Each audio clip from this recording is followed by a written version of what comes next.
Lab 4. Digit recognition using TensorFlow.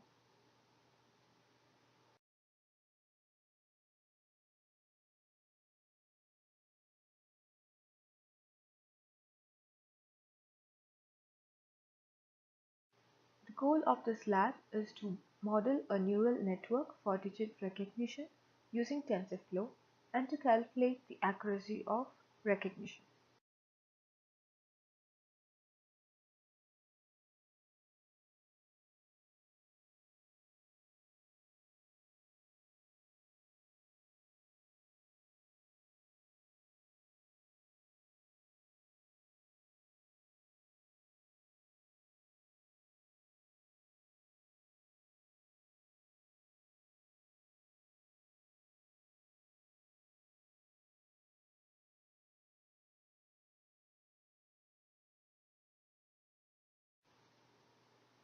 Digit recognition is an example of classification training. The dataset used here is MNIST dataset, which is a collection of images of handwritten digits. It has two parts, the handwritten image of the digit and also the label. Images are classified to 10 groups, which ranges from 0 to 9. So the objective of this program is to classify the input image in the dataset to the respective groups, which could be ranging from 0 to 9. Softmax regression is a type of regression which helps in classification that involves multiple groups. So here we've got 10 groups to which the images in the dataset can belong to.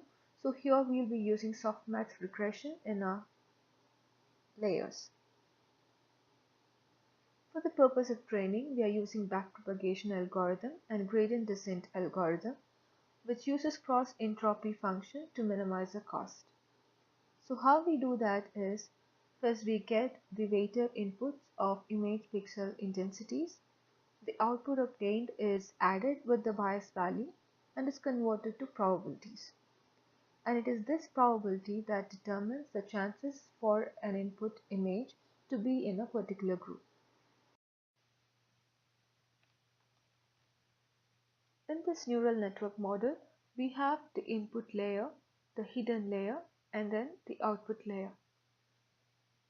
So here we get the weighted input pixel intensity values are added with the bias values and is fed to the hidden layers, which has the activation function, and the values get converted to probabilistic values, which decides the group of the input image.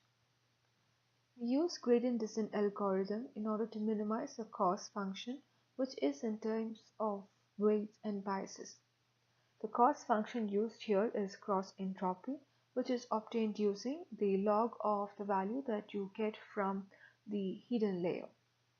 The output thus obtained is compared with the target output value, which in our case is the labels, and these two values are compared and we get the error.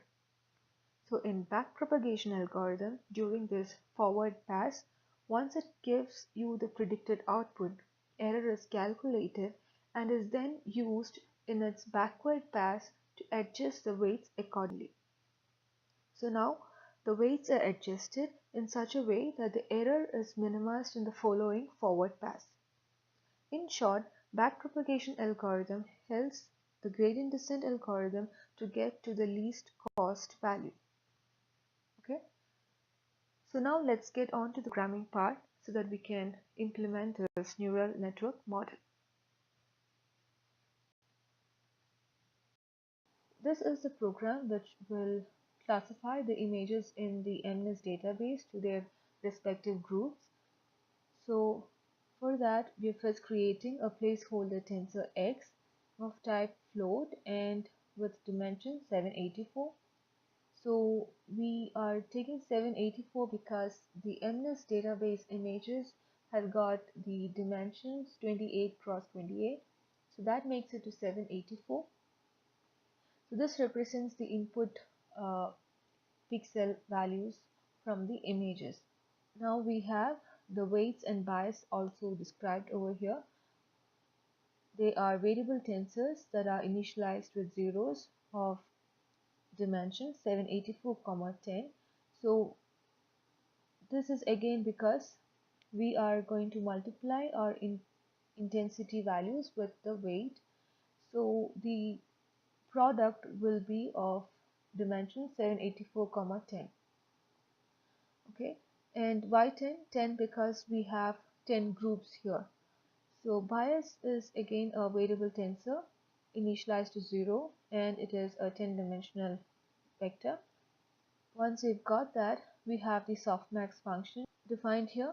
That is, this is the node for softmax function y, and the argument which is going into softmax is tf dot matmul of x comma w plus b. So that means it carries out matrix multiplication between the input intensity value and the weights. The product is added with the bias values and is stored inside y. Y underscore will take care of the labels. So this is again a placeholder tensor value of type float and a 10-dimensional vector. So these will take the labels. That means the target output. Okay. So I hope you understood why we have 10 here, because we have got 10 labels 0 to 9. So these are the groups to which we will be grouping our input images in the database. Now for the training step, we are calculating cross entropy, which is got using the log of the output that we get from the softmax layer. So this particular function, what it does is it would reduce the sum of all the tensor values that is generated from this operation. So once cross entropy is obtained, we're using it in the training step. That is, here we're using the gradient descent optimizer algorithm. So we are using cross entropy here to generate the train underscore step node tensors. So how we are going to execute this is we have the session launched and we have the initialization command also run using the session. So that means all our tensor variables are going to be initialized with the 0 values. Now we are going to run this network for like 1000 loops. Each time we will be dealing with 100 sets of images. So batch underscore xs will take the image and batch underscore ys will take the labels. So now if you can see here, session.run of train underscore step comma feed underscore dict equals x is fed with batch underscore xs and y underscore is fed with batch underscore ys. So this means every feed underscore dict is associated with the placeholder tensors. This line will initialize the placeholder tensor value x with the input intensity values from the input images in the database, and y underscore is also another tensor value which will be taking the labels or the target output. So now when the loop is done, we need to see if the predicted result is same as the target output values. So what we're doing is we are comparing y, which is the predicted result, and y underscore, which are the labels, okay, within tf.equal function. So correct underscore prediction will be having an integer value. In the following step, we'll be casting the correct underscore prediction to a float data type value using the tf.cast function, and then it is fed to tf.reduce underscore mean operation to calculate the accuracy. In the next step, session.run of accuracy, we have feed underscore dict, which will be feeding x placeholder tensor with the n is test images and y underscore with the test labels to calculate the accuracy. Now let's run this and see.